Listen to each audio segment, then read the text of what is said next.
سونڈ کو مسلسل دائیں بائیں حرکت دے رہا تھا، کبھی ادھر دوڑتا تو کبھی ادھر۔ حکیم کا دل سوکھے پتے کی طرح کانپ رہا تھا۔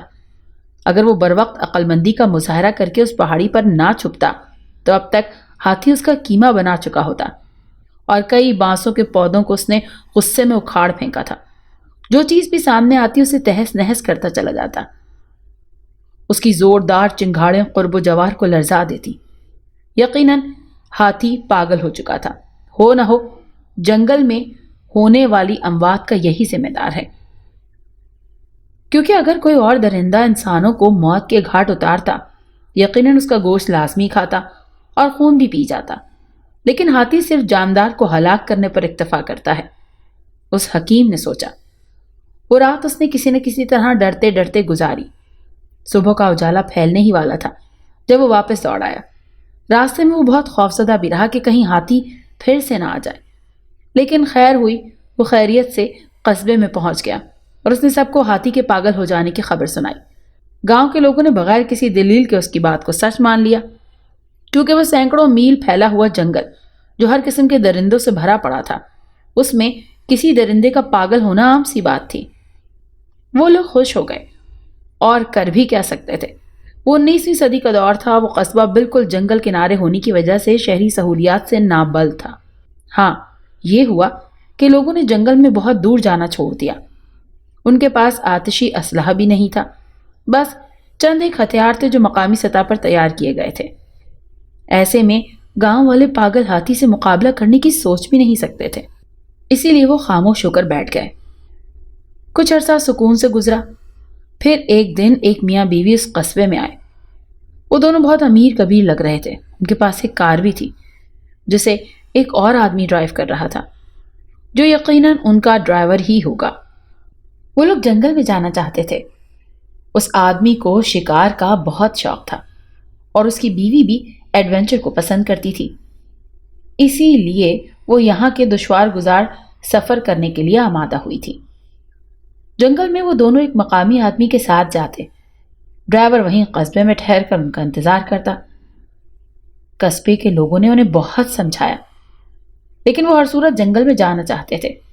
قصبے والوں نے انہیں جنگل میں ہونے والی اموات کے بارے میں بھی آگاہ کیا کہ وہاں پر ایک ہاتھی ہے جو پاگل ہو چکا ہے اور جان لینے سے بھی دریغ نہیں کرتا، لیکن ان کا کہنا تھا کہ اول ہو سکتا ہے کہ وہ ہاتھی کسی اور طرف چلا گیا ہو، اور دوسرا اگر ہاتھی موجود بھی ہوا تو ان کے پاس اسلحہ ہے، وہ اپنی حفاظت کا پورا بندوبست کر کر آئے ہیں۔ وہ نہیں جانتے تھے کہ جب موت آتی ہے تو سب تدبیریں اور حفاظتیں دھری کی دھری رہ جاتی ہیں۔ بہرحال گاؤں والے خاموش ہو گئے۔ وہ لوگ ایک رات گاؤں میں ٹھہر کر اپنے ڈرائیور کو گاؤں میں ٹھہرانے کے لیے معقول معاوضے پر ایک مقامی آدمی کو بھی ساتھ لے گئے۔ پہلے تو وہ آدمی کسی صورت ساتھ جانے کو تیار نہیں تھا، لیکن جب انہوں نے اسے اچھے پیسوں کی پیشکش کی تو وہ تیار ہو گیا۔ دولت کسے بری لگتی ہے؟ اسی دولت کی خاطر تو لوگ موت کے کنویں میں بھی چھلانگ لگانے سے باز نہیں آتے۔ مر گئے تو ٹھیک، بچ جانے کی صورت میں زندگی بھر عیش۔ صبح سویرے وہ لوگ روانہ ہو گئے۔ ان کے پاس اسلحے کے علاوہ کھانے پینے کا بھی مکمل سامان تھا۔ اس کے علاوہ ہر قسم کی ضرورت کی چیزیں بھی تھیں، لیکن وہ سامان اتنا بھی نہیں تھا کہ انہیں اٹھا کر چلنے میں دشواری ہو۔ سارا دن چلنے کے بعد سر شام ہی انہوں نے ایک جگہ پڑاؤ ڈالا۔ خیمے اس لیے نہیں لگائے کیونکہ موسم خاصا خوشگوار تھا اور ٹھنڈی ہوا فرحت کا احساس دلا رہی تھی۔ ویسے صبح انہوں نے یہاں نہیں ٹھہرنا تھا، شکار تو محض بہانہ تھا۔ حقیقتاً وہ لوگ اس دشوار گزار جنگل کی سیر کے لیے آئے تھے۔ وہ عورت بہت خوش تھی، اسے جنگل کی زندگی بہت اچھی لگ رہی تھی، لیکن شاید اس نے جنگل میں رہنے والے درندوں کے بارے میں نہیں سوچا کہ وہ کسی بھی وقت آ سکتے ہیں اور رنگ میں بھنگ ڈال سکتے ہیں۔ بہرحال کھانے کے بعد وہ لوگ لیٹ گئے اور جلد ہی نیند کی آغوش میں چلے گئے۔ رات کے کسی پہر اس مقامی آدمی جسے وہ بطور گائیڈ اپنے ساتھ لائے تھے، اس کو رفع حاجت کی ضرورت محسوس ہوئی۔ وہ اس جگہ سے تھوڑی دور ایک درخت کی اوٹ میں چلا گیا۔ چاند مکمل طور پر نکلا ہوا تھا، اس لیے نزدیک نزدیک کا منظر خاصا دکھائی دے رہا تھا۔ ابھی وہ آیا ہی تھا کہ اس نے ایک تیز چنگھاڑ کی آواز سنی تو وہ لرز گیا۔ آواز اسی طرف سے آئی تھی جہاں وہ میاں بیوی سوئے ہوئے تھے۔ پھر عجیب اٹخ پٹخ کی آوازیں آنے لگیں۔ ساتھ ہی انسانی لرزہ خیز چیخوں کی بھی، جو انہیں میاں بیوی کی تھی۔ اس نے ڈرتے ڈرتے درخت کی آڑ سے جھانک کر دیکھا۔ اس کی آنکھیں پھٹنے کے قریب ہو گئیں۔ ایک مضبوط تندوتوش والا ہاتھی بہت غصے میں ان میاں بیوی کو اٹھا اٹھا کر پٹک رہا تھا۔ ان میاں بیوی کے منہ سے عصیت بھری چیخیں نکل رہی تھی۔ وہ آدمی ان میاں بیوی کے لیے تو کچھ نہیں کر سکتا تھا، لیکن اپنی جان بچانے کے لیے تو بہت کچھ کر سکتا تھا۔ ہاتھی اس سے بہت دور نہیں تھا، کسی وقت بھی ادھر آ کر اس کا حشر نشر کر سکتا تھا۔ اس لیے اس نے وہاں سے دوڑ لگا دی۔ پودوں، خاردار جھاڑیوں سے الجھتا، گرتا پڑتا وہ صبح ہونے تک کسی نہ کسی طرح اپنے گاؤں پہنچ گیا۔ گاؤں والے اسے اتنی پریشانی میں بھاگ کر دیکھتے ہوئے اور پریشان ہو گئے۔ انہوں نے اس پر سوالات کی بوچھاڑ کر دی اور میاں بیوی کے بارے میں پوچھا، لیکن وہ اتنا خوفزدہ تھا کہ کچھ نہ بول پایا اور گر کر بے ہوش ہو گیا۔ گاؤں والوں کو یقین ہو گیا کہ ضرور کوئی بڑی بات ہے۔ وہ اسے ہوش میں لانے کی تدبیریں کرنے لگے۔ سب سے زیادہ پریشانی اس ڈرائیور کو تھی۔ چند گھنٹوں بعد اسے ہوش آیا اور اس نے لوگوں کو سب کچھ بتا دیا، ہاتھی کے آنے سے خود کا رفع حاجت کے لیے جانے تک، اور پھر ان میاں بیوی کی خون آلود لاشیں دیکھنے کے بعد وہاں سے بھاگنے تک۔ سب لوگ سکتے کی کیفیت میں تھے، اور سب سے زیادہ بری حالت اس ڈرائیور کی تھی جو ان میاں بیوی کے ساتھ آیا تھا۔ اس کی آنکھوں سے مسلسل آنسو بہہ رہے تھے۔ جب کچھ دیر بعد سب صدمے کی کیفیت سے نکلے تو ان کی لاشوں کی فکر ہوئی۔ ڈرائیور ابھی جنگل میں جانے اور لاشوں کو لانے پر بازید تھا، لیکن گاؤں والے کشمکش میں تھے اور جنگل میں جانے سے ہچکچا رہے تھے۔ انہیں اپنی زندگی کی جو فکر تھی۔ لیکن جب ڈرائیور نے ضد کی اور کہا کہ اس کے پاس اعلیٰ درجے کی بندوق ہے جو ہاتھی کو پلک جھپکتے میں مار سکتی ہے، تو لوگ جانا تو نہیں چاہتے تھے، لیکن پھر بھی مجبور ہو گئے۔ کچھ نہ کچھ انسانیت تو بہرحال ان میں بھی موجود تھی۔ وہ سب جنگل کی طرف روانہ ہو گئے۔ وہ آدمی جس نے یہ منظر اپنی آنکھوں سے دیکھا تھا وہ بھی ساتھ ہو لیا، ان سب کو جگہ دکھانے کے لیے، لیکن خوف اس کی آنکھوں سے صاف نظر آ رہا تھا۔ دوپہر کو وہ وہاں پہنچے۔ وہاں عجیب افراتفری کا عالم تھا۔ سارا سامان بکھرا پڑا تھا۔ کئی پودے اور چھوٹے درخت جڑوں سے اکھڑ گئے تھے، اور ان کے ساتھ ہی دونوں میاں بیوی کی کچلی ہوئی خون آلود لاشیں بھی تھیں۔ دوسری رات آسمان سیاہ گھنگھور گھٹاؤں سے اٹا ہوا تھا۔ بادل اتنے زوروں سے گرج رہے تھے کہ دل اچھل کر حلق میں آ رہا تھا۔ بجلی کی کڑک اور اس کے ساتھ ہی تیز ہواؤں کا شور بھی ماحول کو بہت خوفناک بنا رہا تھا۔ سارے گاؤں والے گھروں میں دبکے ہوئے تھے۔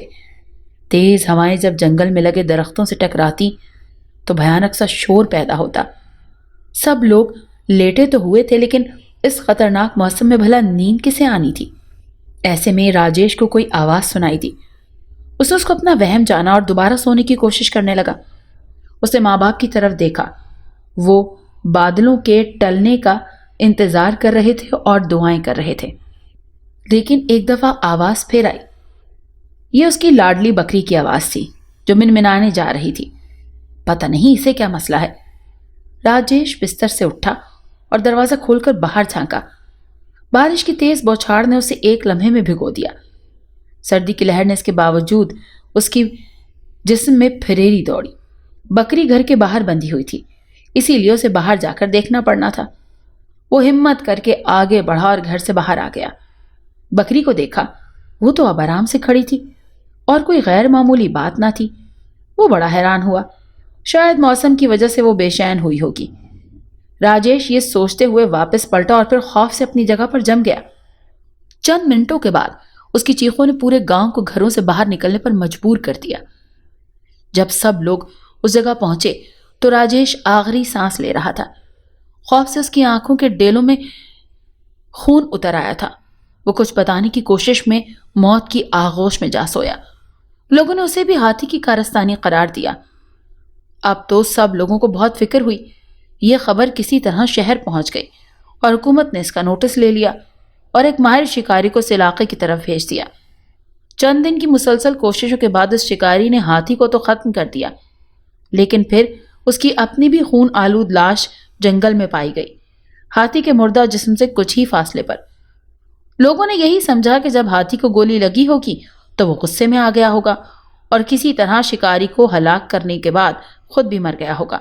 بہرحال لوگ خوش ہوئے کہ آدم خور ہاتھی سے نجات مل گئی۔ وہ مردہ لوگوں کو کھاتا تو نہیں تھا لیکن ان کی موت کا سبب تو بنتا تھا۔ پورا مہینہ خیریت سے گزرا۔ لوگ خوف سے اب کانپتے نہیں تھے بلکہ لوگ کافی حد تک بے دھڑک ہو چکے تھے۔ 1 مہینے کے بعد ان اموات کا سلسلہ پھر شروع ہو گیا۔ گاؤں کے 3 لوگ پھر موت کی بھیٹ چڑھ گئے۔ ان کا حشر بھی پہلے جیسے والے لوگوں کا ہی ہوا تھا۔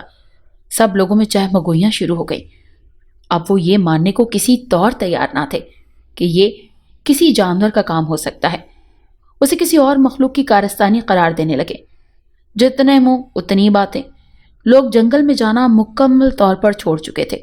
وہ جنگل میں جانا چھوڑ دیں اور کوئی اور چارہ کریں کیونکہ ان کے جانوروں کا انحصار اسی جنگل پر ہی تو تھا۔ کچھ دن بعد اس علاقے میں ایک فارسٹ آفیسر تعینات ہو کر آیا۔ وہ بہت خوبصورت اور بہادر نوجوان تھا۔ شیریں لب و لہجے کی بدولت وہ گاؤں والوں کی آنکھوں کا تارا بن گیا۔ اس کی رہائش اسی گاؤں میں تھی کیونکہ جنگل کے پاس موجود ڈاک بنگلہ اس پوزیشن میں نہیں تھا کہ اس میں رہائش اختیار کی جا سکے۔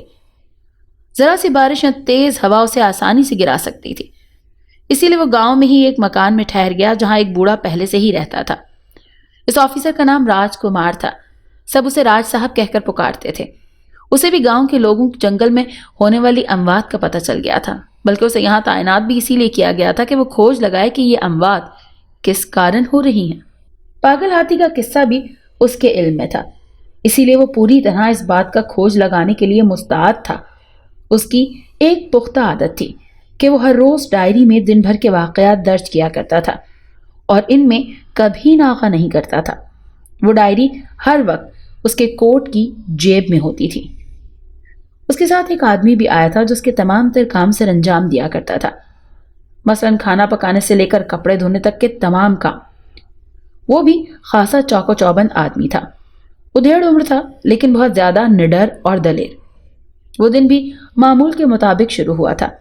تمام لوگ معمولات زندگی سر انجام دے رہے تھے جب راج کمار نے جنگل میں جانے کا کہہ کر ان سب پر خوف طاری کر دیا۔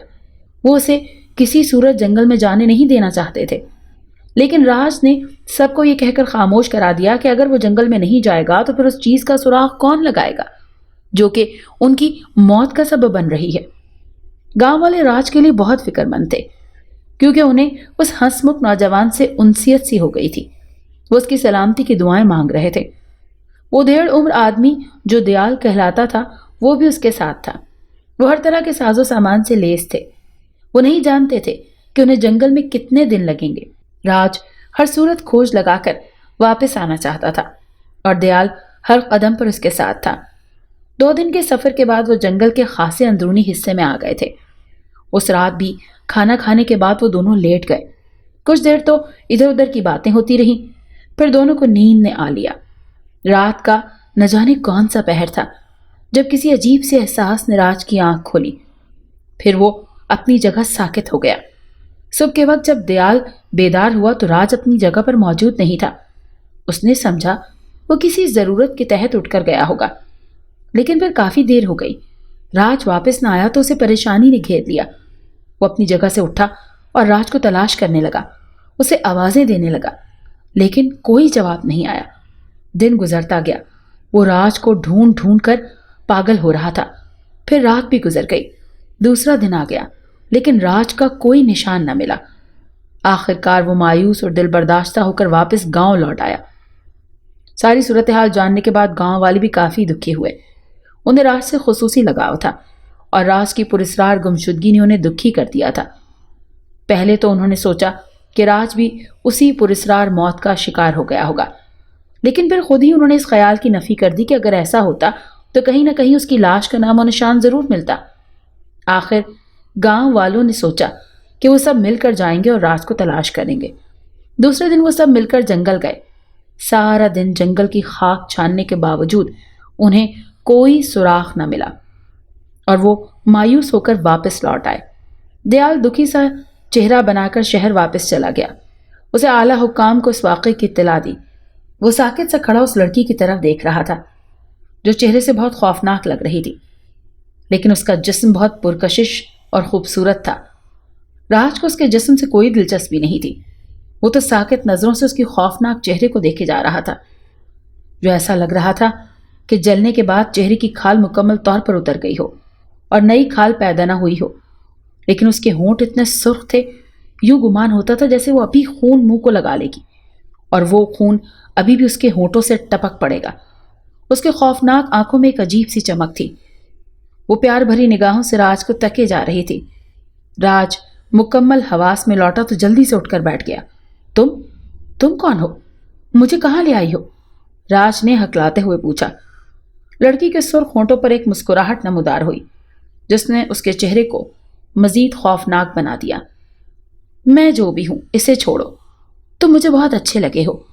میں نے کبھی کسی آدم ذات پر ترس نہیں کھایا، لیکن میں تمہیں کچھ نہیں کہہ سکی کیونکہ تمہاری پیاری شکل دیکھ کر مجھے نہ جانے کیوں تمہیں مارتے ہوئے افسوس ہونے لگا۔ پھر میں تمہیں مارنے کے بجائے اپنے ٹھکانے پر لے آئی۔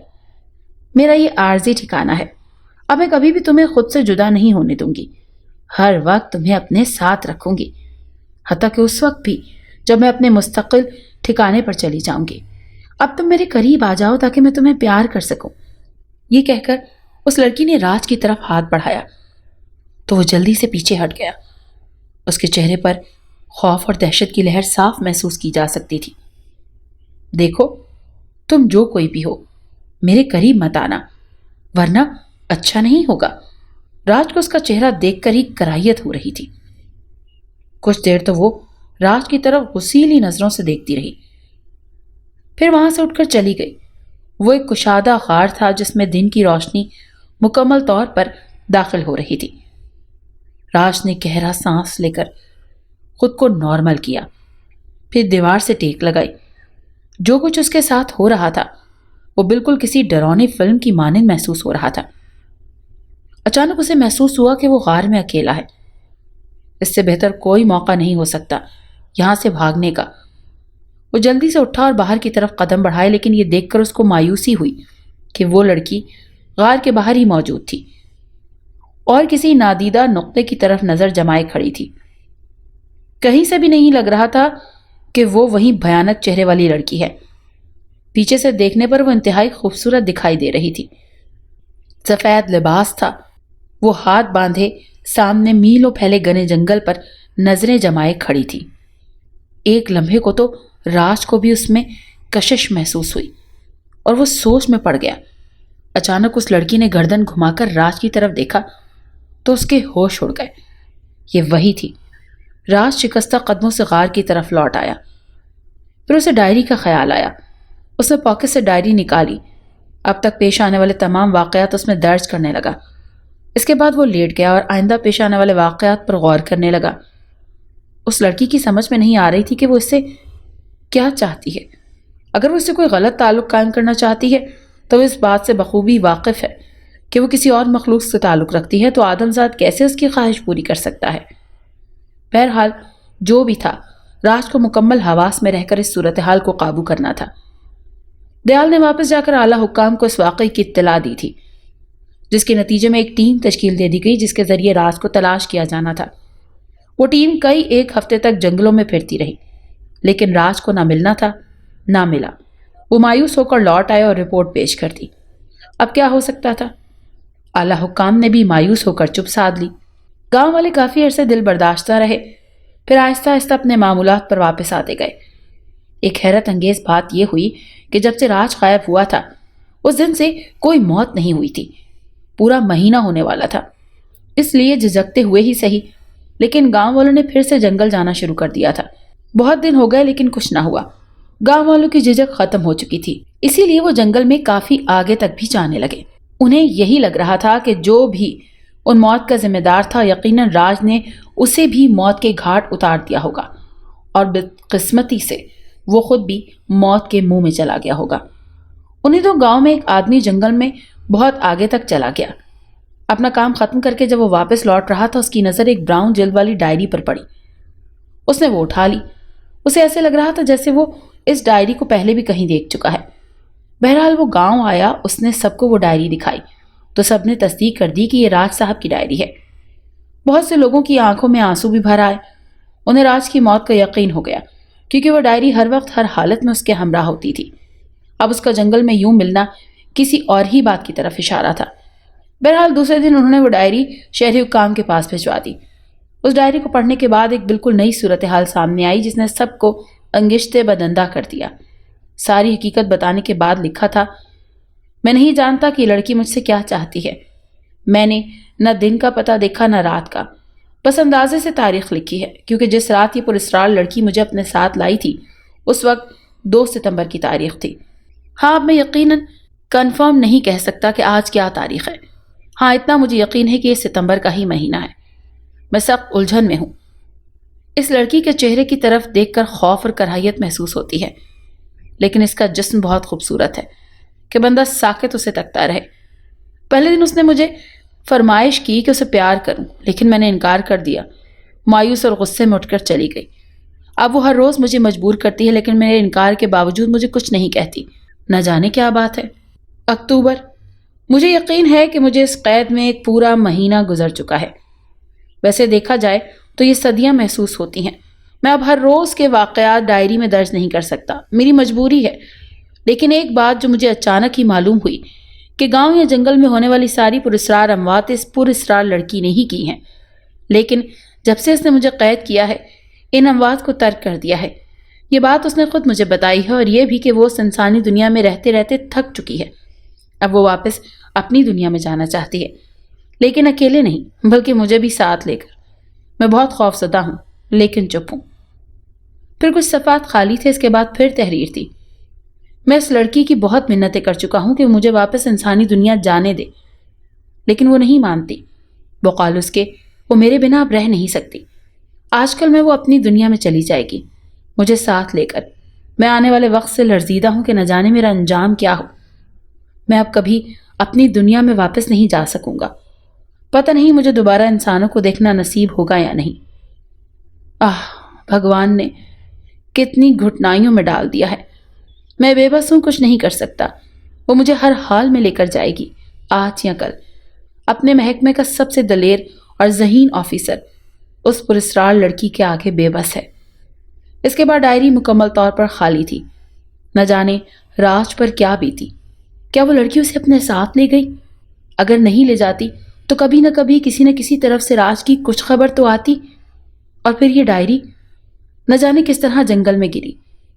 آگے اوپر والا ہی جانے۔ اتنا ضرور ہوا کہ جنگل میں ہونے والی ان پراسرار اموات کا سلسلہ مکمل طور پر ختم ہو گیا۔ اگر آپ کو یہ کہانی اچھی لگی ہے تو اسے لائک کیجیے اور ہمارے چینل کہانی محل کو سبسکرائب کیجیے۔